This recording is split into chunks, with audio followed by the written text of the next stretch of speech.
ወንጀልና ችሎት አቃቤ ሕግ የተከሳሽ ጠበቃ ወንጀልና ችሎት የወንጀል ምንነትና የወንጀል ህጎችን በዝርዝር የሚመለከት የሬዲዮ ፕሮግራም ነው። ዘወትር ቅዳሜ ከ10:40 ጀምሮ በፋና ሚዲያ ኮርፖሬሽን FM 105.3 ላይ ይደመጣል። ወንጀልና ችሎት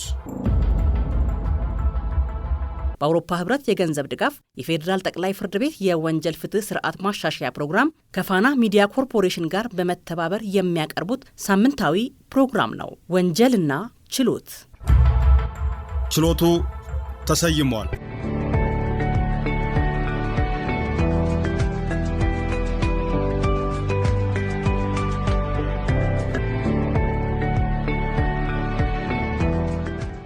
የመንግስት ሀብትና ንብረት የምንላቸው በሁለት ተከፍለዋል። ቋሚና አላቂ በመባልም ተሰይመዋል። ከትንሹ በየዕለት ከምንጠቀመው ወረቀትና ስክሪፕቶ አንስቶ እስከ ተሽከርካሪ ብሎም መሬትና ቤቶችም መንግስት የሚያስተዳድራቸው ናቸው። ለነዚህም የመተዳደሪያ ደንብ፣ አዋጅ፣ መመሪያና ህግጋት አላቸው። ለዚህም በየደረጃው ጥበቃና እንክብካቤ እንዲሁም ክትትል ይደረግላቸዋል። የመንግስትን ሀብትና ንብረት የሚገለገሉት የመንግስት ሰራተኞች ይሆናሉ ተብሎ ቢገመትም አልፎ አልፎ ግን ከተቋሙ ሰራተኞች ውጪ ለሆኑ አካላትም አገልግሎት ሊሰጡ ይችላሉ። ያም ህጋዊ የሆነ ስምምነትና ትዕዛዝ እንዲሁም ውል ሲኖር ነው። ያ ካልሆነ ግን የመንግስትን ሀብትና ንብረት ለሶስተኛ ወገን ያለ መመሪያና ደንብ አሳልፎ የሚሰጥ አካል ቢኖር ተጠያቂ የሚሆንበትም ህግ ተበጅቶለታል። ከዚህ ተቋም ኃላፊነት ውጪ የሚሄዱ ህገወጥ ነገሮች የራሱ አሰራር አለው፣ መመሪያ አለው። ቤቶች የራሱ መመሪያ አለው። መሬትም የራሱ እንትን አለው። መሬት የሚሰጠው አንዱ በምደባ ነው፣ አንዱ በሊዝ ነው። ከነዚህ ውጪ ያሉ አሰራሮች በሙሉ ህገወጥ ናቸው። ከዚህ ውጪ መሄድም አይችልም። ቤቶቹንም መሬቶቹንም የሚያስተዳድሩ አካሎች አሉ። አሁን ለምሳሌ ሊዝ ብዙ ጊዜ በካቢኔ ነው የሚወሰነው። የቀበሌን ቤት ወደ ግሌ ማዞር፣ እንደገና አንድን የቤት ቁጥር ሀለ ብሎ የማድረግ ግለሰቦችን ደግሞ አባት ከሞተ እናት ከሞተች ህፃናት ከሆኑ እዛ ጋር ያለው አመራር ይሄ ቤት ለሌላ አካል አሳልፎ መስጠት፣ የተለያዩ ያለመረዳዳት ወገንን የመግፋት ይሄ ሰው ከኋላው ምንም የለም የሚል የተደረጉ በጣም አሉ። አሁን በቅርቡ እዛ እየኖረ ነው፣ እናቱ ሞተች፣ አመራሩ ቤቱን አሸገ፣ ልጁ ከሶ በፍርድ ቤት ከሶ እኛ እኮ እንደዚህ ያልመሰለን ተወላጅ አለ በሚል ልጁ ያገኘበት ሁኔታ አለ።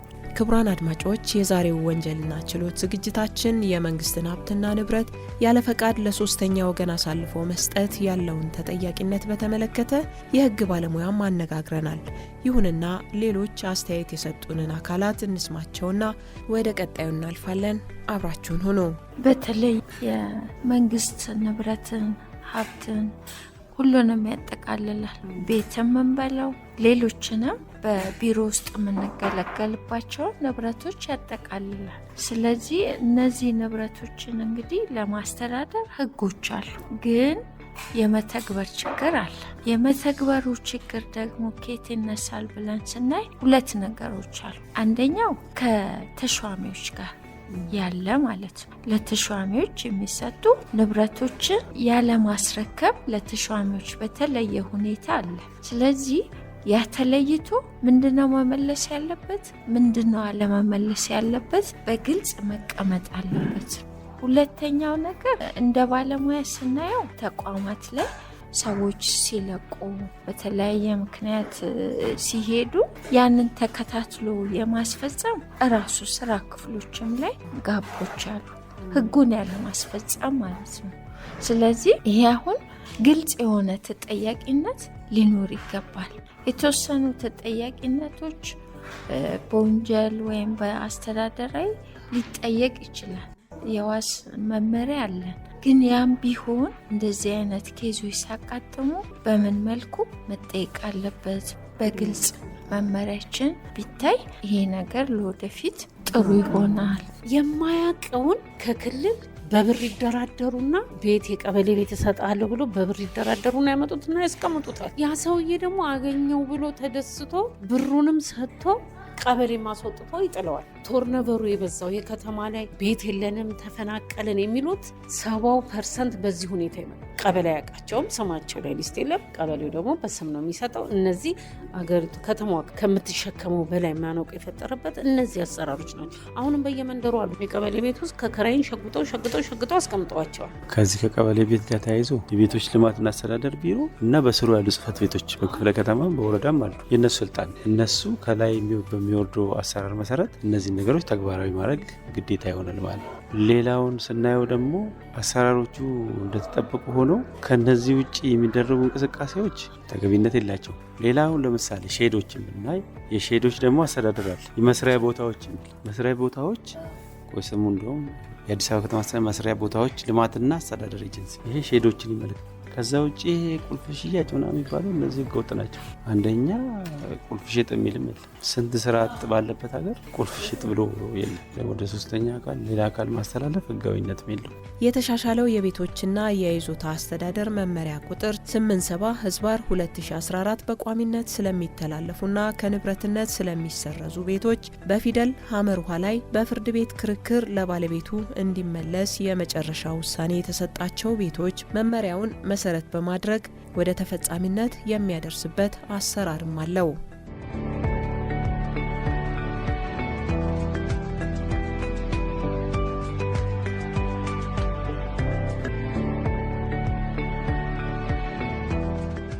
የመንግስት ንብረት ምንነትን የሚያወሳው የቀደመው የ2016 አዋጅ ከመንግስት ንብረት አስተዳደርና ከግዢ ጋር በተያያዘ የወጣ ቢሆንም አሁን ላይ ተሻሽሎ 1333/2016 ተብሎ እንዲወጣም ተደርጓል።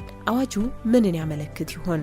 በፍትህ ሚኒስቴር የንቃተ ህግ ትምህርትና ስልጠና ዳይሬክቶሬት ከፍተኛ አቃቤ ህግ አበበ ጌታሁን እዛ አዋጅ ላይ ምንድነው የመንግስት ግዢና የንብረት አስተዳደር አዋጅ ነው የሚለው። እዛ ላይ ሁለት ነገሮችን የያዘ አንደኛው የመንግስት ግዢ ሲፈጽም በምን አግባብ እንዴት ግዢ ይፈጽማል የሚለውን ይደነግጋል። በሁለተኛ ደረጃ ደግሞ የመንግስት ንብረት አስተዳደርን በተመለከተ እንዴት ነው መንግስት ንብረት እንዴት ሆኖ ይተዳደራል፣ ማን ያስተዳደራል፣ እንዴት የሚሉትን ነገሮች የደነገገ አዋጅ ነው ማለት ነው። በዚህ አዋጅ ላይ በተለይ በአንቀጽ 2 ላይ ሲተረጉሙ ንብረትን ትርጉም ሲሰጠው የመንግስት ንብረት ማለት ከገንዘብና ከመሬት ውጭ ያሉ በፌዴራል መንግስቱ የተያዙ ማንኛውም ንብረቶች ብሎ ያስቀምጣል። ተንቀሳቃሽ ንብረትም ሊሆን ይችላል፣ ቋሚ ንብረትም ሊሆን ይችላል ማለት ነው። ቋሚ ንብረት የምንላቸው በአዋጁ ላይ ቋሚ ንብረት ወይም ደግሞ የማይንቀሳቀሱ ንብረት ህንፃዎች ሊሆኑ ይችላሉ፣ ሌሎች እንዲሁም ደግሞ በቋሚነት ወይም ደግሞ እንደ ቋሚ ታስበው ተንቀሳቃሽ የሆኑ ግን ቋሚ ተብሎ ደግሞ የሚያዙ ንብረቶች አሉ። ከአንድ ዓመትና ከዛ በላይ የሚያገለግሉ ተብሎ ለምሳሌ በመስሪያ ቤት ደረጃ ብንሄድ እንደ ኮምፒውተር፣ ተሽከርካሪዎች የመሳሰሉ በሙሉ እንደ ቋሚ እንትን ይቆጠራሉ ማለት ነው። የመንግስት ንብረት እንዴት ባለ መንገድ ነው ለሶስተኛ ወገን ታልፎ ሊሰጥ የሚችለው በሚለው ሀሳብ ላይ ንብረቱ ሌላ ወገን ባለድርሻ ነኝ የሚልበት አግባብ ሳይኖር ሲቀር ከአንደኛው የስራ ማዕከል ለሌላኛው እንዲያገለግል በስጦታ በሚሰጥበት ጊዜና በሌሎችም መነሻዎች ሊተላለፍ እንደሚችል ባለሙያው ይናገራል።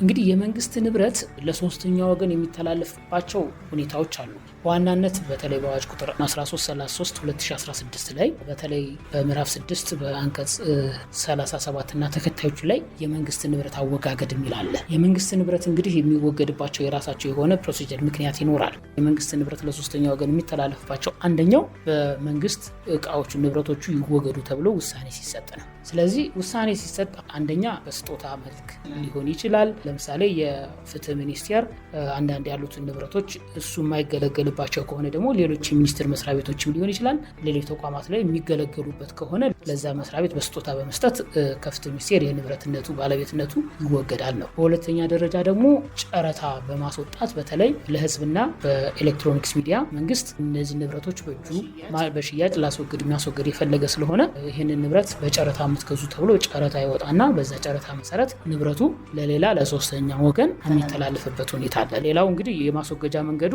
ያው አንደኛ በማጥፋት በማቃጠል ሊሆን ይችላል። ምንም አይነት ጥቅም የማይሰጡና አደጋ የሚያደርሱ ከሆነ ያው እንዲጠፉ እንዲወገዱ የሚደረግበት ሁኔታ አለ ማለት ነው። ክርክር የለባቸውም ወይ የታገደ ነገር የለም ወይ ንጹህ ነው ወይ ከምንም ከዕዳ ከሚሉ ነገሮች በሙሉ ተረጋግጠው በዛ አግባብ ለሶስተኛ ወገን የሚተላለፍበት ሁኔታ አለ ማለት ነው። አንድ ግለሰብ ሲኖር ልጁ ሀብቱን ለማስተዳደር ለአቅመ አዳም ደረሰ ብንል ሀብቱ ደግሞ ሱቅ ቢሆን ከአባት ወደ ልጅ ቢተላለፍ ይህ ጉዳይ ህጋዊ መሰረት ይኖረው ይሆን ወይስ እንዴት ባለ መንገድ ህግ ይመለከተዋል? አንዱ ንብረት ከሚተዳደርባቸው በተለይ የፌዴራል መንግስት ቤቶችን በተመለከተ ራሱን የቻለ ተቋም አለ። የግል ድርጅት ተብሎ ነው ወይ ደግሞ የልማት ድርጅት የተባለ የፌዴራል ቤቶች አስተዳደር ኤጀንሲ የምንለው አለ፣ ኪቢያድ ማለት ነው። ይሄ እንግዲህ በዋናነት የፌዴራል ቤቶችን የሚያስተዳድርበት የመኖሪያ ቤት የሚሆን ለንግድ ሱቅ የሚሆኑትን የሚያስተዳድርበት ነው ማለት ነው። በተለይ ንብረትን ሲያስተዳድር ራሱን የቻለ ያው በደንብ ነው የተቋቋመው። ከዛ አልፎ ግን መመሪያ አለው። አሁንም ለሶስተኛ ወገን ንብረት ወይም የንግድ ተቋም የሚተላለፍበትን አግባብ በተመለከተ በ87/2014 መመሪያ ስር የተከራዩ ቤቶችና ይዞታዎችን መልሶ ስለማስረከብ ዝርዝር ባኖረው ተከራዩ በገባው ውል መሰረት ግዴታውን ካልፈጸመና በዚህ መመሪያ አንቀጽ 50 የተዘረዘሩ ህገወጥ ተግባራትን ፈጽሞ ሲገኝ መሆኑን ያሳያል። በፍትህ ሚኒስቴር ተመዝግቦ ያለ 870/2014 የሚል መመሪያ አለ። እዛ መመሪያ ላይ የፌዴራል ቤቶች በምን አግባብ ይገኛሉ ማለት የመኖሪያ ሲሆን ለማን ይሰጣል፣ እንዴት ይሰጣል የሚል ዝርዝር የሆነ ሁኔታ አለ። እንዲሁም በተመሳሳይ ሁኔታ ደግሞ የንግድ ድርጅቶች ከፌዴራል መስሪያ ቤቱ እንግዲህ አንደኛ የሚያገኙበት መንገድ አንዱ ጨረታ ነው። ከዚህ በፊት ምናልባት ከጨረታ ውጭ የተያዙ ሊኖሩ ይችላሉ። አሁን ባለው ሁኔታ ግን ጨረታ ይወጣል። የንግድ ቤት ይሄን ያህል አለኝ፣ እንደዚህ ቤቶች አሉኝ፣ ጨረታ ለጨረታ እነዚህ ያለ ያስገባው ስለሆነ አስገብታችሁ ለአሸናፊው በጨረታ ሂደቱ ላሸነፈው አካል የንግድ ቦታ ይተላለፍለታል፣ የመጠቀም መብቱን ማለት ነው።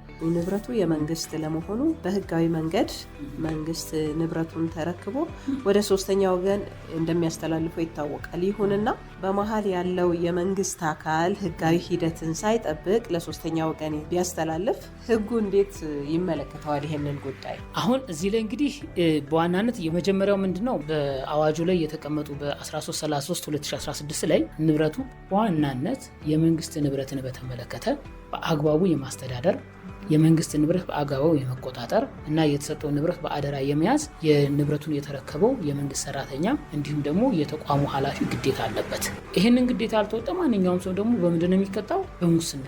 ምክንያቱም ሙስና አዋጁ ላይ አንድ የመንግስት ሰራተኛ በአደራ የተሰጠውን ንብረት በአደራ ከመንግስት የተረከበው ንብረት በአግባቡና በስርዓት መያዝ መቻል አለ። ያንን ንብረት ካላስረከበ የሙስና ወንጀል እምነት ማጉደል ሊጠየቅ ይችላል። ሁለተኛ ደረጃ ደግሞ አንድ የመንግስት አካል የመንግስትን ንብረት በአግባቡ የመቆጣጠር የመያዝ የመንከባከብ ኃላፊነትና ግዴታ አለበት። አንድ የመንግስትን ሀብትና ንብረት እንዲያስተዳድር የተቀመጠ አካል ትልቅ ድርሻ እንዳለው ሁሉ ሀብቱን የመቆጣጠር የመከታተልና የመንከባከብ ኃላፊነትም አብሮ ተሰጥቶታል። በዚያው ልክ የሚወገድ ንብረት ሲኖር በአወጋገድ ሂደትም መመሪያና ደንቡን መነሻ አድርጎ መተግበር አለበት ነው የሚለው። የንብረት አወጋገድ ስርዓት የተቀመጡት በህግ የተቀመጡትን ተከትሎ ማስወገድ ሲገባው ያንን ሳይከተል ዝም ብሎ የሌላ ሶስተኛ ወገንን ለመጥቀም በማሰብ ንብረቱን አስተላልፎ ከሆነ ይሄ በተረጋገጠ ጊዜ ስራን አላግባብ መምራት የምንለው የወንጀል ተጠያቂነትን ያስከትላል። የምን የሙስና ወንጀልን ማለት ነው። በሙስና ነው ተጠያቂ የሚሆነው። በትክክል ህጉን የተከተለ የማስተላለፍ ስራ መስራት አለበት። ያንን ሳይከተል የተላለፈ ነገር ካለ የሙስና ወንጀል ይጠየቃል። ከዛም አልፎ ተርፎ ግለሰቡ በፍትሐ ብሔርም ያንን ንብረት እንዲተካ ሰራተኛ የሚሆን ኃላፊም ንብረቱን እንዲተካ በፍትሐ ብሔር ተቋሙ ሊጠይቀው ይችላል ማለት ነው።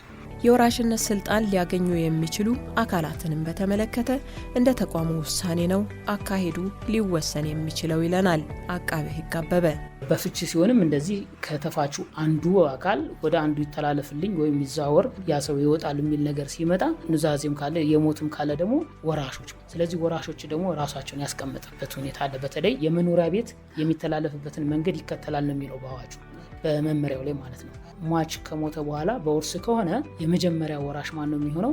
18 ዓመት ያልሞላው ልጅ ካለ 18 ዓመት ያልሞላው ልጅ በሱ ስም የሞግዚትነትና ወራሽ መሆኑ ማረጋገጫ አቅርቦ አሳዳጊው ካለ ለሱ ሊተላለፍ ይችላል። 18 ዓመት የሞላቸው ካሉም እንደዚሁ በተመሳሳይ መንገድ ለነሱ ይሰጣል። እነሱ ከሌሉ ደግሞ የቅርብ አብሮ ሲኖር የነበረ አካል ካለ አብሮ ነዋሪ ሆኖ በተለይ ከ2 ዓመትና እንደዛ አይነት ነገር አብሮ ሲኖር የነበረ ሰውም ካለ በትክክለኛ ወራሽ መሆኑ ሲረጋገጥ መረጃ ያንንም ንግዱንም የንግድ ስሙንም አብሮ ስለሚወርስ አብሮ ይተላለፍለታል። ከዚህ ውጪ የሚደረግ መተላለፍ ህጋዊ አይደለም ማለት ነው። ንብረቱ የመንግስት ለመሆኑ በህጋዊ መንገድ መንግስት ንብረቱን ተረክቦ ወደ ሶስተኛ ወገን እንደሚያስተላልፈው ይታወቃል። ይሁንና በመሀል ያለው የመንግስት አካል ህጋዊ ሂደትን ሳይጠብቅ ለሶስተኛ ወገን ቢያስተላልፍ ህጉ እንዴት ይመለከተዋል ይሄንን ጉዳይ? አሁን እዚህ ላይ እንግዲህ በዋናነት የመጀመሪያው ምንድነው በአዋጁ ላይ የተቀመጡ በ1333/2016 ላይ ንብረቱ በዋናነት የመንግስት ንብረትን በተመለከተ በአግባቡ የማስተዳደር የመንግስት ንብረት በአግባቡ የመቆጣጠር እና የተሰጠው ንብረት በአደራ የመያዝ የንብረቱን የተረከበው የመንግስት ሰራተኛ እንዲሁም ደግሞ የተቋሙ ኃላፊ ግዴታ አለበት።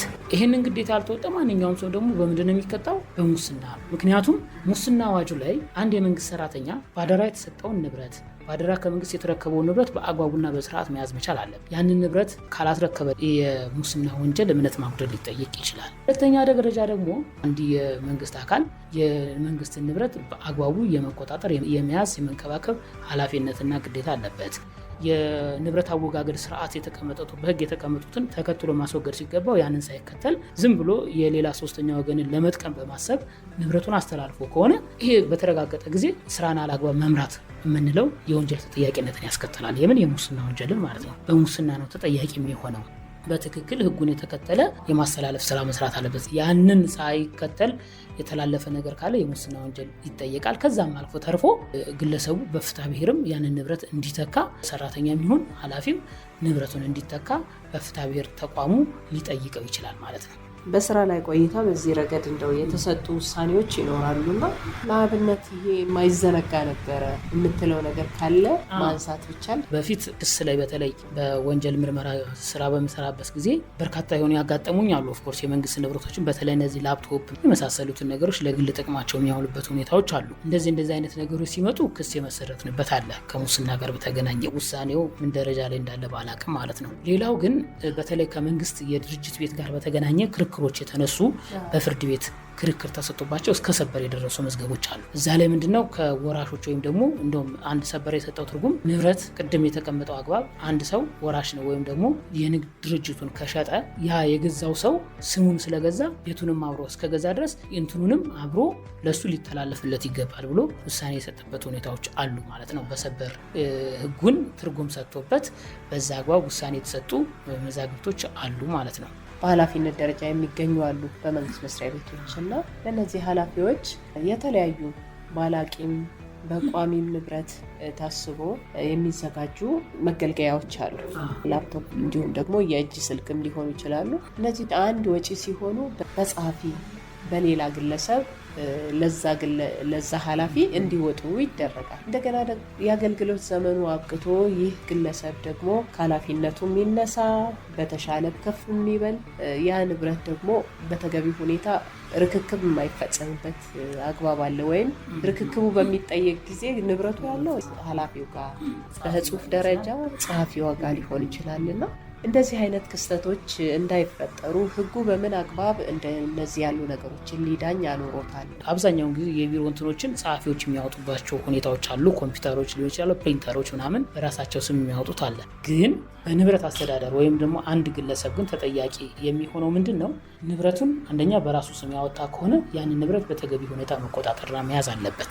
ለሌላ ሶስተኛ ወገን አሳልፎ ከሰጠም ያንን ሰው በአግባቡ ንብረቱን እንዲመልስለት ማድረግ መቻል አለበት። ምክንያቱም ነገ ንብረት ጠፍቶ ንብረቱን መልስ ሲባል ካልመለሰ እምነት አጉድልሃል ተብሎ ነው የሚጠየቀው። አንድ የመንግስት ንብረት ለሶስተኛ ወገን ታልፎ ቢሰጥ የፍርድ ክርክሩ ውሳኔ እስኪያገኝ ድረስ በእግድ ነው ወይስ በክርክር ይቀጥላል የሚለውን ሀሳብ ደግሞ እንመልከት። ቤት ሊሆን ይችላል ያ ጉዳይ። በመመሪያው ላይ በተለይ የፌዴራል ቤቶችን በተመለከተ እንዲሁም የአዲስ አበባ ከተማ የቀበሌ ቤቶችም የራሱ መመሪያ አለው። የመኖሪያ ቤት በምን አግባብ ይተላለፋል የሚለው ጥያቄ እንዴት ይቀርባል የሚለው የራሱ የሆነ ስርዓት መመሪያ አለው። ለምሳሌ ፌዴራል ቤቶች ላይ የፌዴራል ሰራተኛ የሆነ ሰው ቤት ሲያገኝ እርከን አስቀምጧል። አንደኛ ተወካዮች ምክር ቤት እያለ ወደ 10 የሚቆጠሩ መደዳዎች አሉ።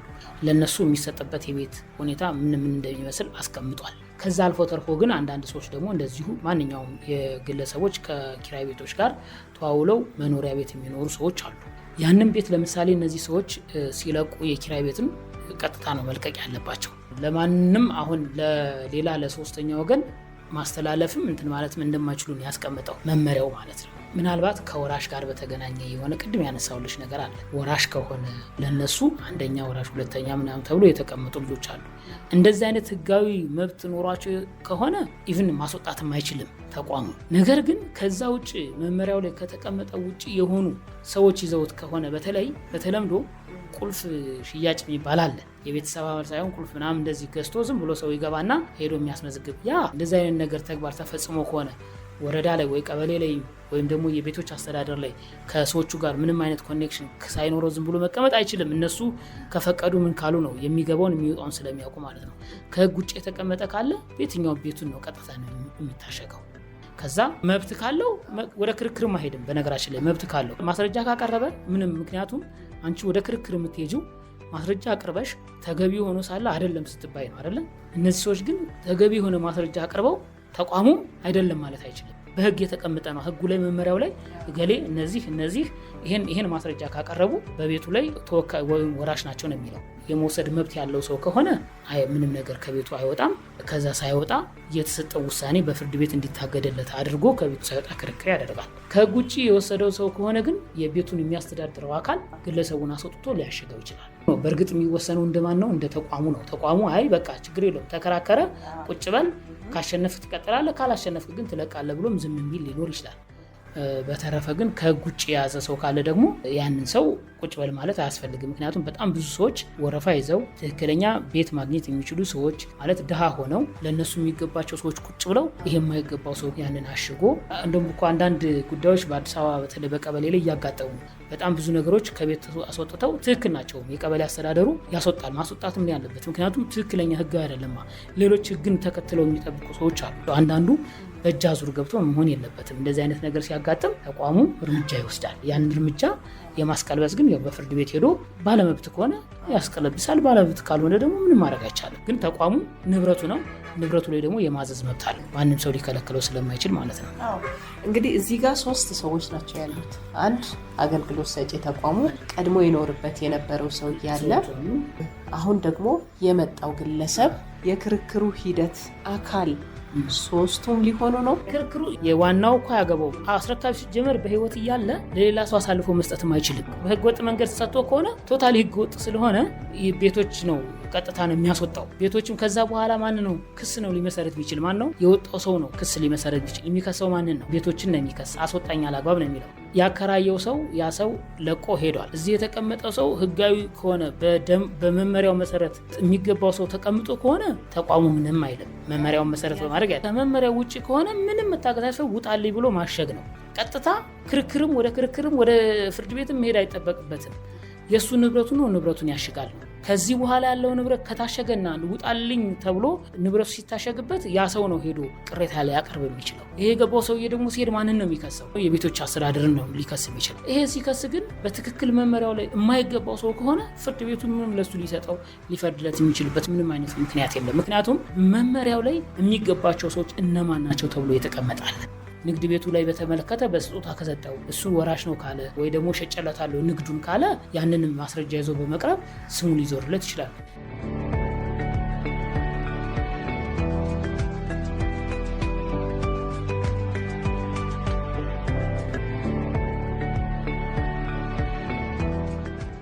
ክቡራን አድማጮች በዛሬው የወንጀልና ችሎት ዝግጅት የመንግስትን ሀብትና ንብረት ከህግ ከመመሪያና ከአዋጅ ውጪ በሆነ መንገድ ለሶስተኛ ወገን አሳልፎ መስጠት የሚያስከትለውን ተጠያቂነት ሀሳቡን ከተረዱን የህብረተሰብ ክፍሎችና ከህግ ባለሙያ ጋር ያደረግነው ቆይታ በተደመጠው መልኩ አብቅቷል።